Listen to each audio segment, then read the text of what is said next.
Hello, hello, hello. Welcome back, my beautiful empresses, to Embody Your Empress. My name is Sarah King. I am the host of this awesome podcast. If you haven't heard it before, go back, check out all the other episodes. Make sure you share this episode with your friends because I know there's going to be some juicy gold coming out of it today with our amazing guest, Paige Haines. Welcome, Paige. Thank you. So happy to Oh, be my here. goodness. Hey, oh, I'm happy you're here. I'm so excited to hear more about this. I get super, as you can tell, super edgy when it comes to science and the spiritual side, the woo woo, the energetics. And I love that you are both, and bringing this sort of a balance to the world that we are living in. It's not one or the other. You have incorporated things together. And I'm jumping ahead so much that how excited I am about this. But can you tell us about you? Can you tell us about your journey? Yes, absolutely. Well, my name's Paige, as we said. Well, I guess I should start from the start. I have always had a real interest in spirituality and, all the unseen, I guess. Always felt a real connection to, you know, I guess the spirit world and all the things. And I had a bit of support in that with my mum as well. She's quite, connected and intuitive and all of those things. So I always loved all of that kind of world, and grew up with it being pretty commonplace. But then I sort of was really good at maths and science and those sorts of things at school and kind of got, I don't know, shepherded, I suppose, through into like an engineering kind of pathway. And part of my study was that I could go overseas for, 12 months. So I was like, yeah, sign me up, So I became an engineer. Um, all of my jobs as an engineer, they all wanted me to be more like their HR manager because I was completely not an engineer personality. They're all like, hey, and I'd be running this social club and I'd be, and I literally had offers to become HR manager at one of the construction companies that I was working at. I'm like, I don't want to do that, but I also didn't really want to be an engineer either. So I traveled the world with being an engineer, and I'll always be forever grateful with that. But I kind of hit a wall when I lived over in London, and my body started to break down a bit. I was definitely the party girl. I was in party lifestyle, but it was more me running away from a trauma that had happened to me earlier in life. And in fact, it was a series of trauma. And I think that's what happens to us in life. My mum, had had some things happen earlier in her life. I'd been witness to some of that at 18 months old. And then these sort of little things kept perpetuating, well, not really little things, but anyway, they kept perpetuating. And then there was a big sort of one that happened, a sexual assault that happened when I was 16. And I never dealt with it. I didn't have the capacity. I kind of considered some counseling and different things, but I never really did it. And so my go-to was to drink, basically. And so I drank my way around the world. Still was able to function and call myself a functioning alcoholic, I would say, at that point in time.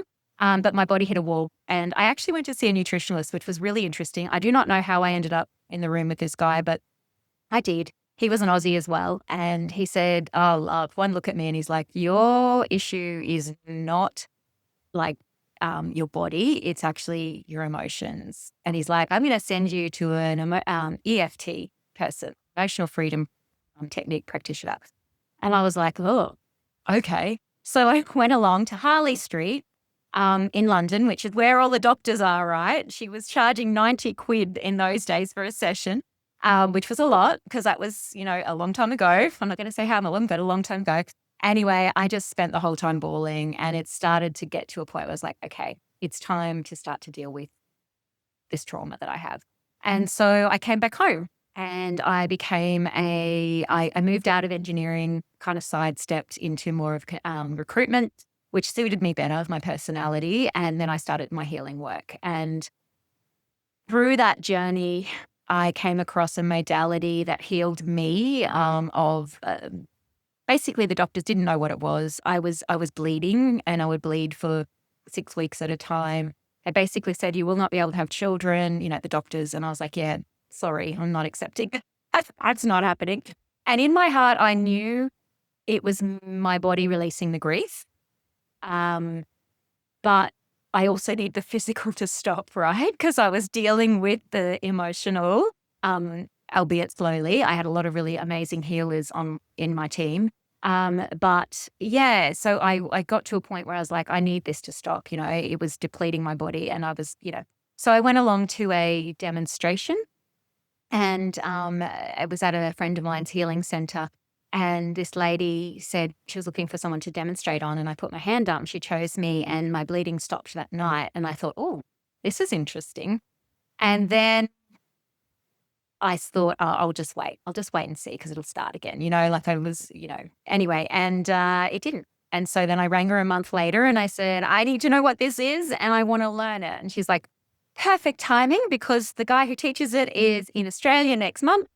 Come with me to Sydney. And so I became a practitioner in what's called reconnective healing. And that was my first modality.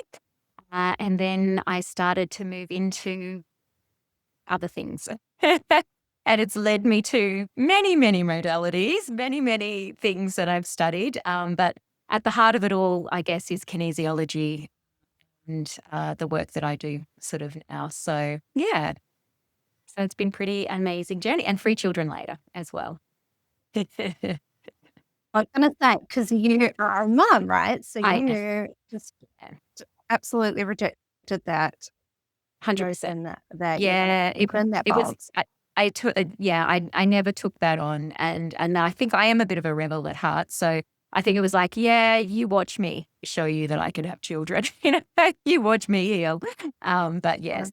I love that. That's how powerful not only the mind is, but you took action and you went with your intuition when it said, follow this nudge, go to this event, put your hand up right now. And to have that proof of, okay, well, we'll see what happens. And it continued, that it led you down this path of now helping people. There's so many things in there. If we go back to when you say you got shepherd into science, like, because you said you had both sides of you flowing. What was the shepherding like? Was it because it was a more stable future? I think so. I also had some pretty influential people in my life, like my uncle. So mum was a single mum, but I had an uncle who was more like a grandfather to me, really, and he was an engineer, and he had an engineering business, and so I feel like there was a piece of me that was proving myself to the world as well, and because I was good at it, like I was, exceptional at maths and science and those sorts of things, I felt like I should do it, it was something I was good at. I really wish, because I study, I do human design for people now. And my one wish would be that would be in schools, where people can actually look at your design and go, actually, because it wouldn't have taken people too long to dig into me and understand that I wasn't that personality. And that wasn't really, even though I was good at it, it wasn't really something that was going to be sustainable. But again, I also believe that, life leads us on these journeys, and perhaps I needed to have that to tick that box, feel like that worthiness was, that I'd achieved that, I suppose, or that I'd proven that I could do it. My uncle also said to me, it's a man's world, and was trying to tell me not to do it. And so I feel like that rebel in me went, you just watch, and so, yeah, not that he was unsupportive by any stretch of the imagination. He was actually really worried, about me, because it was a man's world. But I quite liked it, actually. That side of it, I didn't mind at all. I loved it. I was on construction sites, and the guys always looked out for me. I never had any dramas in that area, actually, surprisingly, considering I had all the trauma that I had. But I was always very well looked after in the construction industry. I had no issues there at all. So yeah. It's interesting the path you follow, and then that led you overseas, where, like, as you said, a functioning alcoholic, especially when you're away from your home base, that seems to be a really common thing, especially in women who have been through trauma that we have repressed and that we're minimizing, like, to say, oh, just a little bit of trauma, like, who goes, "Oh, it wasn't that bad." Like, the way you're describing it to begin with, it's like, yeah, it wasn't that bad because we're taught to not make a big deal out of these things. And then as we go on our healing journeys, we look back and we reflect and we're like, holy shit, that was Yeah. massive. No child, no teenager, no woman should ever be seeing, experiencing the things that many of us have been through. And it's so common as well, like, and that's what now that I work with people. So, the amount of particularly sexual assault that, has happened to women is, well, men too, but yeah, it's actually scary.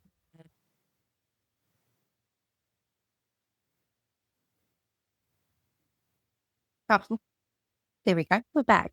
It is, yeah, it is a thing that men and women have been through. And I think that maybe generationally at that time, it's like, just don't say anything, just keep going. And whether it's now that as we do our healing journey and we go back and we're like, this is the time that we're going to stop hiding and we're going to actually have everything turn up and go through, like you said, it was coming physically through your body in a way of bleeding and in a way of trauma relief. And yet often we walk around with chronic illnesses and whatever we try and do physically, they don't go away. And then when you start delving into what has happened in life and the energetics and the healing, um, it's more like, My puppy dog, sorry. We were worried oh, this would happen, were we? their mind's getting all like, what is that going on there? It's like, Yeah, right, sorry, right, right. people. Might set yours off. Okay. Um, like, then we can draw the links back to, well, physically, this is happening in my body.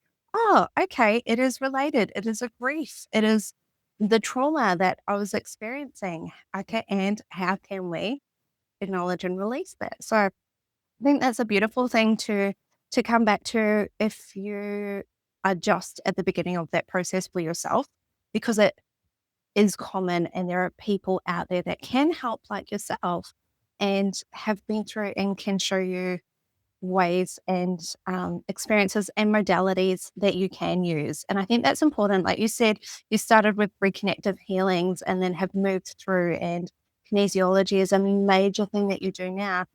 You have so many modalities in your pocket, like NLP as well, to pull out with your clients. What are the most common issues or challenges that clients in front of you face?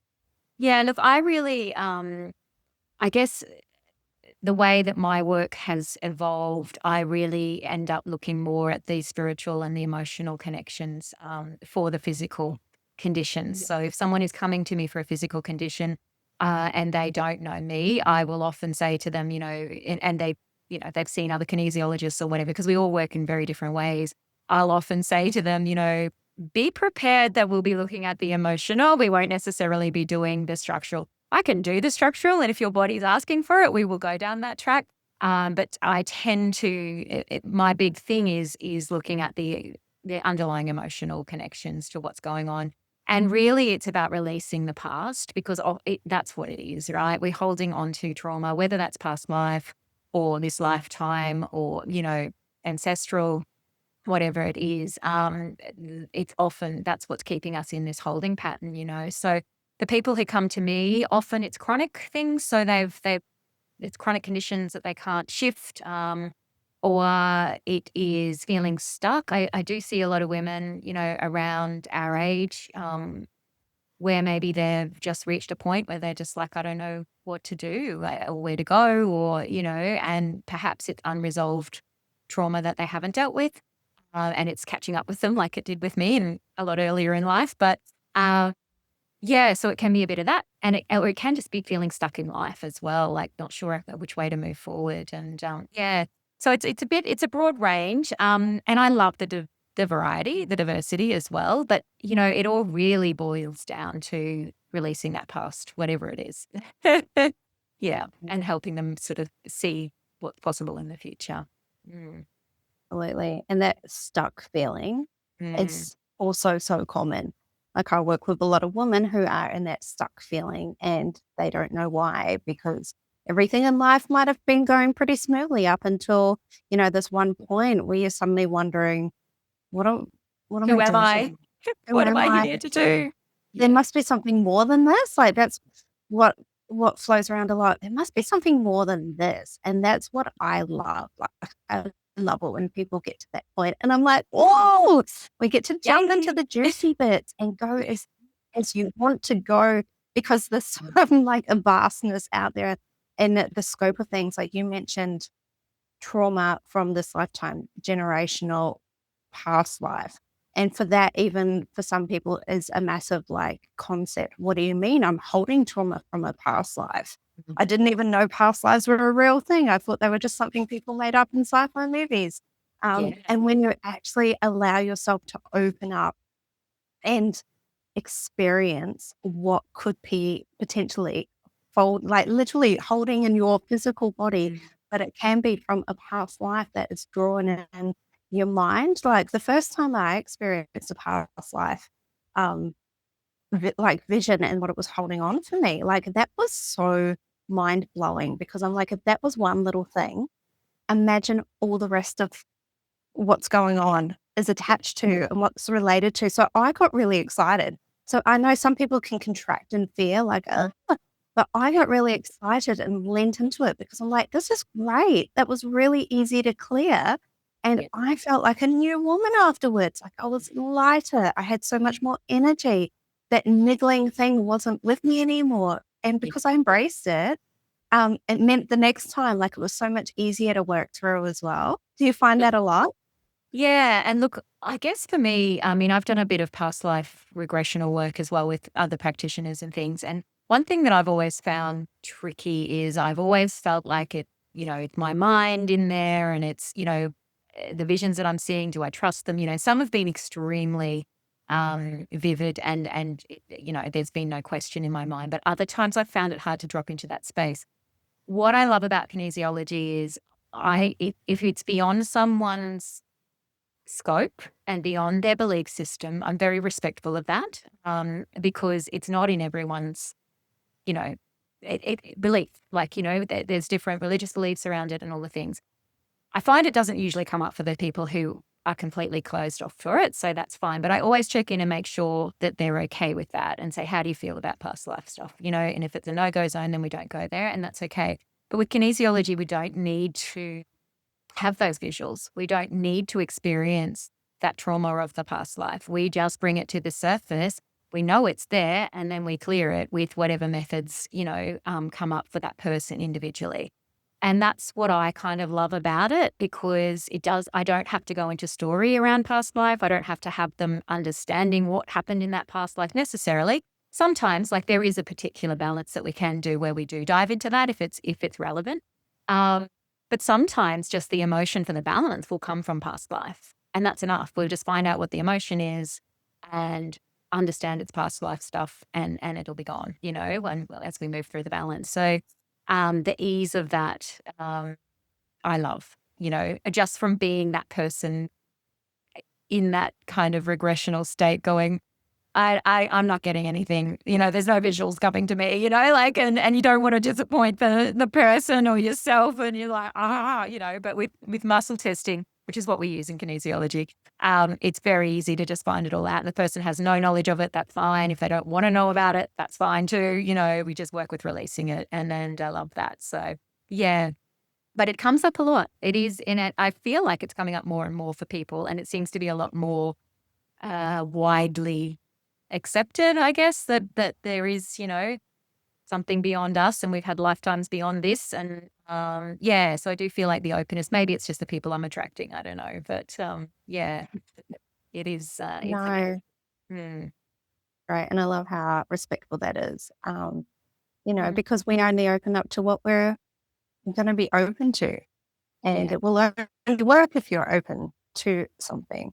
Yeah, So and I love how it's all relevant, right? It's all relevant to who we are and where we're at, and so and I don't know what the truth of it is. I guess none of us really do, right? But all we've got to go on is our own knowledge and experience and that type of thing. So I really, yeah, I'm very respectful of that with people, because I don't want to also put my beliefs on anyone else either. That's not what I'm here to do. Right. It's really beautiful. Mm. Does having a past life in this lifetime as an engineer, as a science-based person, does that come into your daily life and your daily practice at all? Look, it's funny because I feel like, and people have said this to me in the past, it's almost like you're people engineering with kinesiology. And I yeah, and I feel like everything that I do is kind of in that realm. So human design feels like that too.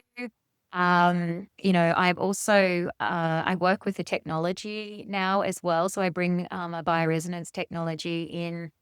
So it's frequency based. And so reconnective healing started me in frequency, okay, because it was an actual frequency based technology modality. And during COVID, when we were all, shut down and all the things, I started working with technology that could, do some healing work, and I was intrigued. Um, and I started with a different technology, and then this one came along and it did a lot more and all the things. And I was like, ooh, okay. And I wasn't really looking for it, to be honest, because the first one kind of burnt me a bit. And I was like, I knew it worked, but the company I was not really in alignment with.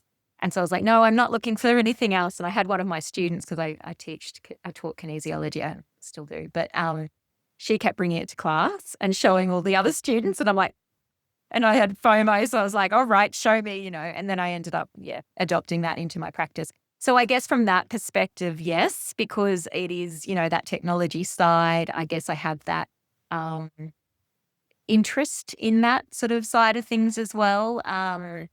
And I'm always wanting to know more. So what happened with the reconnected healing is we weren't really meant to ask questions, and we weren't really meant to, get feedback or any of those things. And I'm nosy. And so I'm like, but I need to know. I need to know how that person went and what happened and, all the things. And so that's when I started to move into, and I still bring the reconnective work into all that I do. It will always be my baseline, but that's when the kinesiology came along, and then, and then all the other things that came with it. But, so yeah, I think that thirst for knowledge, thirst for understanding how people work, what's underlying, what the heart of the issue, I suppose, is one of my superpowers, getting to really what that, and that's a combination of looking at, I guess, the data, but also combining that with intuition, and then, the muscle testing as well. So it's like this beautiful blend, I guess, that I feel so lucky that I get to do this, as my job. Like it's crazy. Yeah. That's amazing. You literally help people transform themselves. Do you Yeah. have any standout transformational stories that you can share with us? Oh, gosh. Yes. Um, We need to taste it. yeah. Oh, look. Yeah, I should probably have had a few next. Look, it's funny because I really market towards women, but I've had a lot of men recently coming to me, and I love when I get to work with men, because it's not often that they're as open as women, right? And they don't often want to look at their stuff. But I have I had a mum come back to me recently. I worked with her son, and he was suicidal, and she said, I don't know what to do. I don't know who to go to. I don't know what to do. And I actually worked with him via distance. So he didn't physically come and see me, but he was in a really bad way. And she messaged me just recently with a photo of him and just said he is excelling in life. He's got a girlfriend. He's working. So those sort of stories, that just, yeah. And then you sort of go to, I've recently had a teenage girl, similar sort of situation, heading down the wrong path, not feeling like herself, and her mum was distraught. And she said, we've tried psychologists, we've tried this, we've tried that. This is the last resort. Like it's really. And she said, I just can't see her anymore. I can't see her in there anymore. And she just messaged me again yesterday or something, and I said, how's she doing? And she's like, I can see her again. She's back. And I'm like, "Hey." She's like, when can we book in again? I'm like, okay, because I left it up to the daughter, because she's like, when should we come back? And I was like, I always say, look, they'll know, and I have little clients like 8, 9 years old, and they'll say, Mom, it's time to go and see Paige again.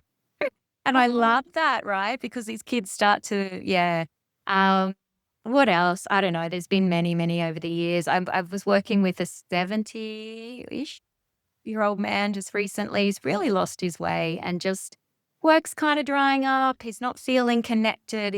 Lost his mum recently, but brilliant, like so dynamic. Love this guy to pieces. And yeah, it was human design that helped me with that one. Well, it was all of it really, but the bioresonance, the human design, and the kinesiology blended together.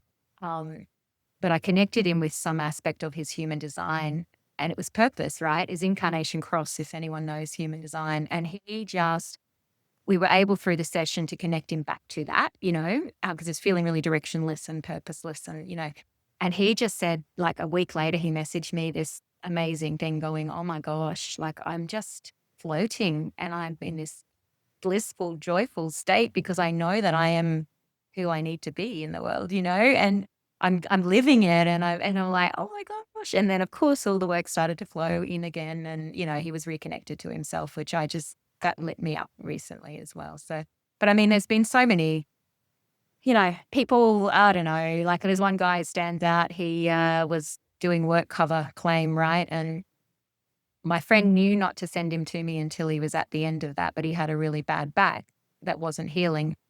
And he got to the end of his work cover claim and he came in and I said, so you ready to heal now? And he's like, yeah. And I'm like, okay. And so literally it was just our pre-talk, which is mainly NLP. But he hopped up off that couch and he was walking straight.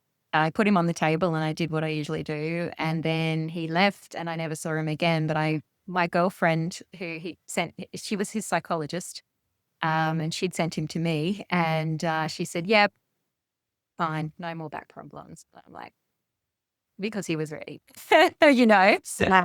yeah. This is the transformation. Like, this is the transformation. For anyone out there listening who is not aware of what human design is, do you just want to give us like a basic 101? Yeah, look, it is this incredible system that it combines like the I Ching and astrology and all of the things, but it's almost like a personality profile to a degree. There's 5 different personality types, I suppose, yeah, profiles, I guess, within it. And I've used it for the past probably 5 years with my clients, just on a really base level, but I've just finished some more in-depth training. And it's just taken everything to the next level because the layers and the depth to it is incredible. But it can tell you right down to your ideal place to be living. So for instance, mine's wide valleys and I live in a wide valley, right? Not by design, it's just happened that way. And then, the way that I eat food, like I'm one of those people that I can eat the same thing over and over and over for like months on end, right? And that's actually in my design. So it's little things like that, but it also shows you it shows your potential because you're born with a particular design, right? But it can show you where you're not in alignment with that too. And that's how I love to use it with the kinesiology and the bioresonance and that to help people connect back to that essence of who they are and then to decondition all of the crap that's come in, through life, to get back to that, if that makes sense. Yeah. So that's why I love it so much. Because I think human design in itself, a lot of people have had a human design reading and they've gone away going, oh, I knew all of that. And that's a common thing I get told. It's like, I knew all of that, right? What do I do from here? I think is the point with it. And that's the area I love to work in because I'm not one for just giving information. I'm like, let's actually dive into this and dissect it and, transform it. Let's do something with this information and help you move forward, So that's the stuff I love with it. Yeah. I'll do the readings. I don't mind doing the readings because I love the aha moments that come with it and the reminders and that sort of thing. But my passion is really, deconditioning all the bullshit that we've had in life. Yeah. Absolutely. I ran mine through and I always felt like Hawaii was my soul home whenever I went on holiday there. And it actually came up as one of the places I should be living. And I'm like, Wow.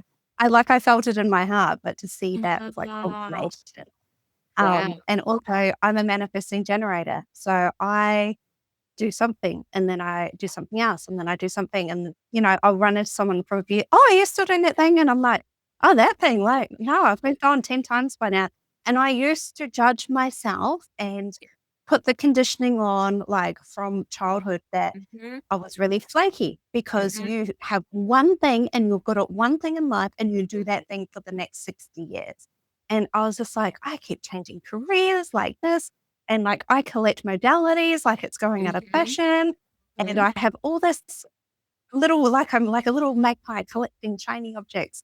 And then when I saw that, you're right, it was okay. Like it was okay to mhm. be me. This is the person I was supposed to be.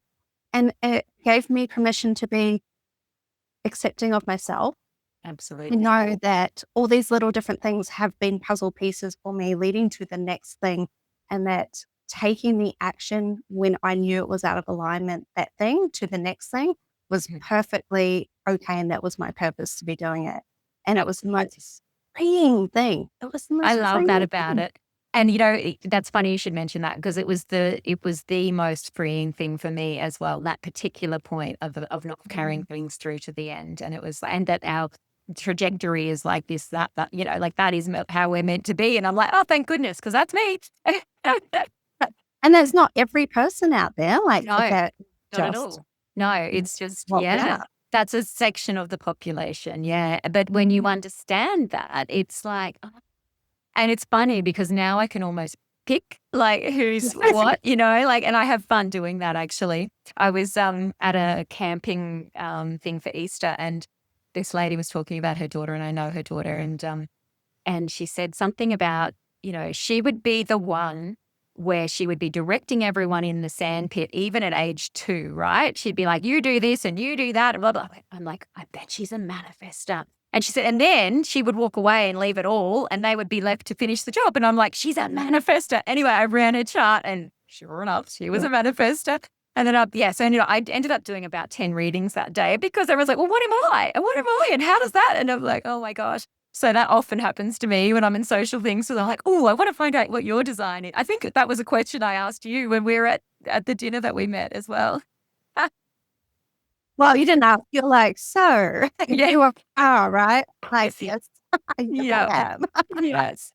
And it's So so funny funny. because I think if you can understand that about someone, like, whether it be yourself, your family, your children, people you work with, you can communicate and, like, just live with them easier I think it saved because my you're relationship.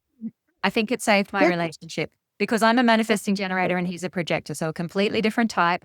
And there were things yeah, about him that used to drive me absolutely bonkers. And I just thought it was him misbehaving, right? And it's not. It's his design. And it doesn't mean I have to accept it, right? But oh, it gave me a different perspective where I could go, well, I either accept it or I walk away because he's not changing because that's his mm, design.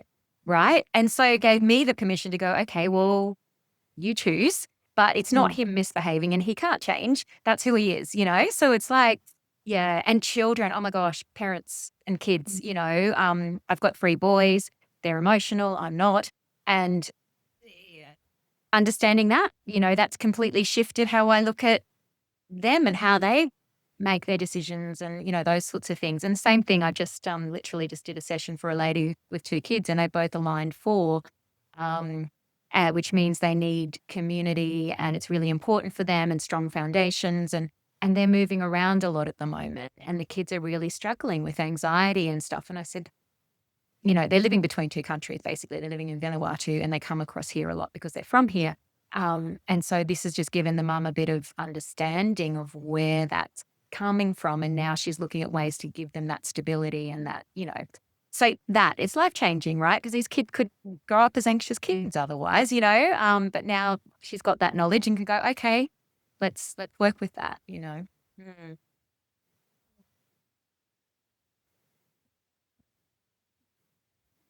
think we've frozen again.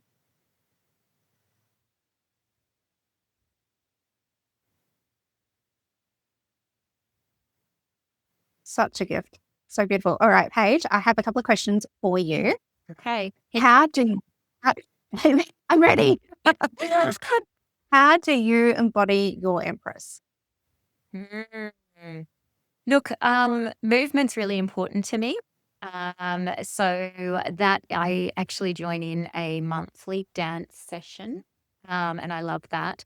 But daily movement for me, my morning routine, I need to get up and work out. And I'm also just very privileged to be given a horse on a free lease. So horse riding's just become part of my connection as well. So yeah, just those types of things for me is really, really important.